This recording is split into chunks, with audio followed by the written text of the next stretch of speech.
Hello class, in this video we're going to walk through how to do a VLOOKUP in Excel, but also do an assessment of a series of products with some information. So first and foremost, we have cereal today, and I'm just going to bump this up so you can see it a lot more cleaner. And note when you do bump things or change things around or change the font size, you will start to see that things get cut off. Don't worry, you can just grab all of your data, double click in between these lines where you see this big black line, and then you see the arrows. Double click, it'll auto put things out there for you. So not a problem there. Now, the next thing I want you to look at, of course, is the formatting. Do some data ink ratio, which we're going to be learning about soon. But essentially what that means is understand your data. What does it look like? Over here we have price, called list price. Not discount price or promo price, but list price. And we have pricing there, or at least numbers there, but there's no currency format. So go ahead, update that. And we got some other information here. We got product ID, things like that.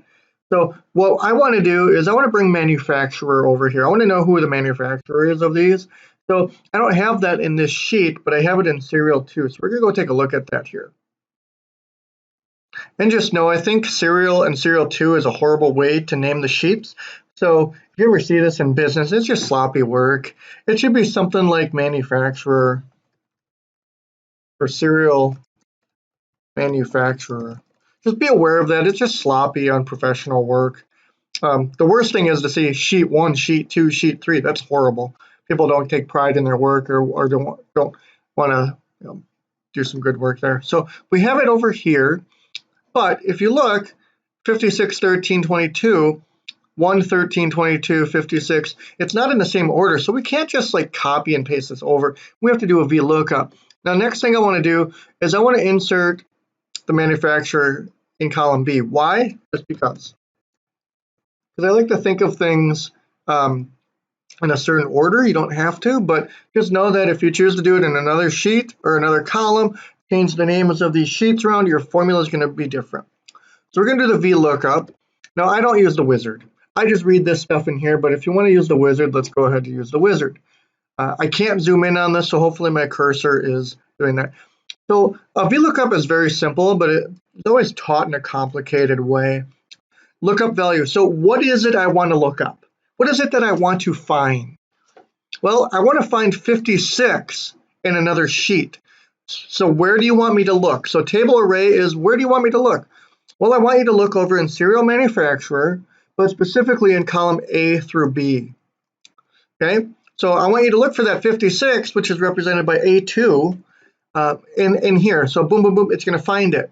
Now, column index number is basically like saying, okay, now that I found it, what do you want me to bring back?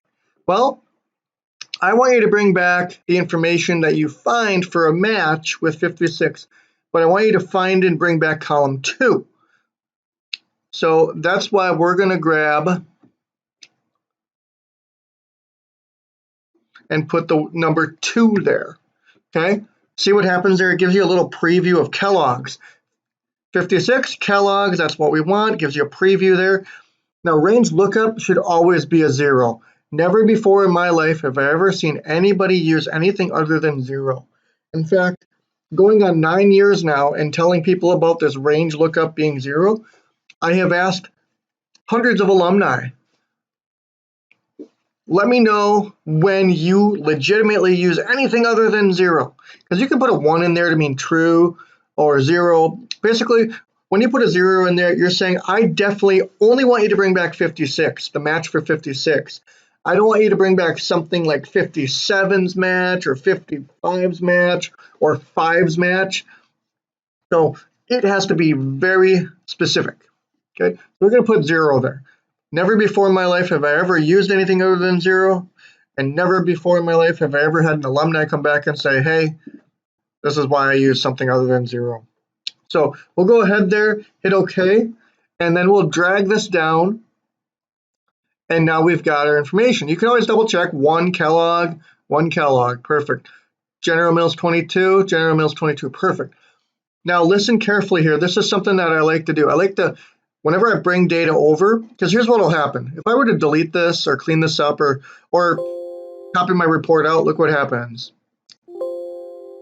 Okay, so we don't want to do that. Okay, so one sec.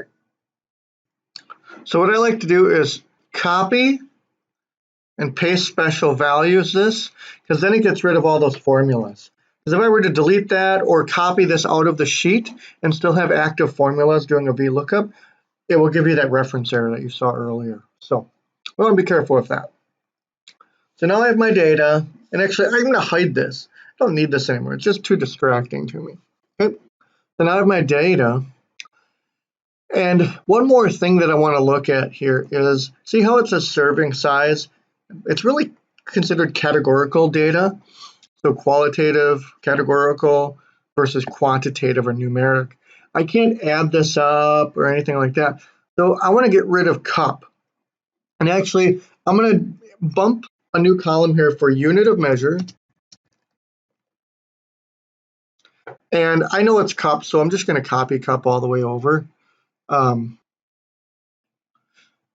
we do have to get rid of cup over here. Now there's a couple of tricks here to do, and I usually find them a lot quicker than using any of the functions in Excel, but you can also look at functions in Excel. So one thing that we note here is that there is a space here, right? You see the space in all of this? Well, let's find where that space is.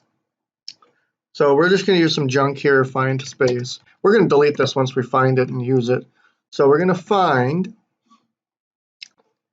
quotes, spacebar, quotes, okay, comma, within this text, okay?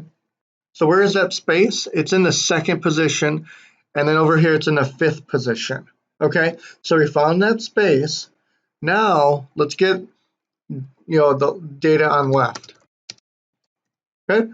So we're going to go ahead and do the left function, but we're going to select this, and we're going to use the find space. We're going to bring back everything to the left of that space. So now we have 1, we have 133, and now we have our data, okay? Now we can copy, paste special values that. Now we can get rid of this, and now we have a little bit more information. Now you see here how it says, this cell is formatted as text. Okay, we still have a problem with that. Now, what I want to work on here, and the reason for that is it brings back that space that we had before. So I'm going to undo everything here. So instead of left G2, I'm going to do left G2 minus 1. Left G2 minus 1. Now, you won't see it with your naked eye, but now we got rid of that space. So now I'm going to delete that. And now we don't have that space anymore. However, it still shows this value here. So one thing we're going to do next is we're going to bump that out. We're going to go back to that formula, and we're going to do plus 0. Okay, what that'll do is it'll force it to be a number again, because we're forcing Excel to treat it like a number, a math problem. Okay, this is a little trick. They won't teach you this anywhere else other than Professor Ratajic's class. So now we have that copy paste special value that, and go from there. Now we can delete this, and now we can do a math problem on that. Isn't it crazy how long that took? And now what we could do is we could put serving size and delete this column right here. Okay, so a little bit more of an example of data transformation for you today. Now you can do things like, what is the price per size? You can do price per serving, things like that. Just simple division problems. We could do price per size equals the price divided by the size. So we have 18 cents for that one. And price per serving, another division problem. Total price divided by cost per, servings per container.